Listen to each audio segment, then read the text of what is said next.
The Honda CBR 250F belonged to CBR family series where F stands for 4, featuring 249cc, 15.2 cubic inch, 4-cylinder sport bike made by Honda, also called as CBR 254 or MC14. It is a quarter-liter, semi-fair Supersport road machine. Honda began firing the Honda CBR 250F MC14 from its factory, its 249cc engine singing a glorious soundtrack. It was offered in a simple two-tone paint scheme in a semi-side fairing from front to the end. The CBR 250F was first introduced and sold in Japan in year 1986. In 1986, the MC14 model began its journey throughout the year with various stages of evolution and changes during the course of its evolution. Honda develops the MC14 model fully and evolved its model to MC17 in year 1987, also called CBR 250R Hurricane, where displacement remains same with slight increase in power output and overall weight, minor change in dimensions and wheelbase. From year 1988 until 1989, CBR 250R, also called MC19, was introduced with full flag color scheme. It also gets a smaller fuel tank of 13 litre, which is 1 litre less when compared to the previous gen model. Year later, CBR 250RR MC22 was introduced in year 1990 with two different models and slightly power and weight variation. The CBR 250RR MC22 was discontinued in 1996 in Japan, but sales continued in Australia until 2000. The road sport model MC14 is equipped with the racing technology-derived ultra-high revving 4-cylinder motor from RC160, model from year 1959. In April 1986, Honda launched the CBR 254, the first 4-cylinder road sport model in the 250cc class to adopt a cam gear train.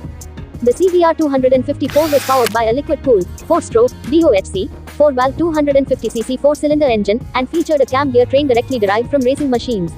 By ensuring precise valve actuation at high engine speeds, the engine delivered a maximum output of 45 PS at an extremely high 14,500 revolutions per minute.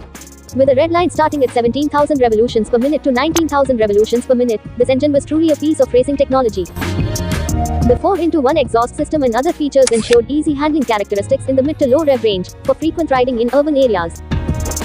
The CBR 254 employed a twin-tube aluminum frame with an established reputation for racing bikes, providing excellent rigidity befitting the CBR name.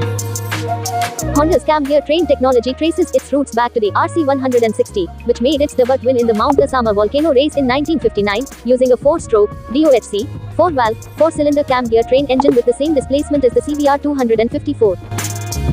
The RC162, which reflected the know-how gained from the RC160, was introduced in the 250cc class of the 1961 World Grand Prix Championship, WGP, and won the Manufacturers and Riders Championship, Mike Haywood, with overwhelming strength. This was Honda's third year in the WGP. The CBR 254's engine clearly reflects technology directly derived from racing machines. Many fans were infatuated by its high-performance engine, as it could rev to ultra-high speeds. As already mentioned, the CBR 250F was made in 1986. Motorcycle racing was popular at the time, with the Japanese Grand Prix and Suzuka 8 Hours drawing large crowds. Licensing restrictions in Japan also caused small displacement motorcycles to have a bulk of the motorcycle sales. Thus, the CBR 250F sport bike was born. Other Japanese manufacturers would also came with similar engine configuration design with displacement of 250cc 4-cylinder sport bikes, such as the Suzuki punched out the GSX-R 250, a sport bike featuring a 248cc 4 in year 1987. A year later, Yamaha arrived on the scene with its FZR 250, its own baby sport bike firing on a 249cc 4, and Kawasaki ZX-R 250.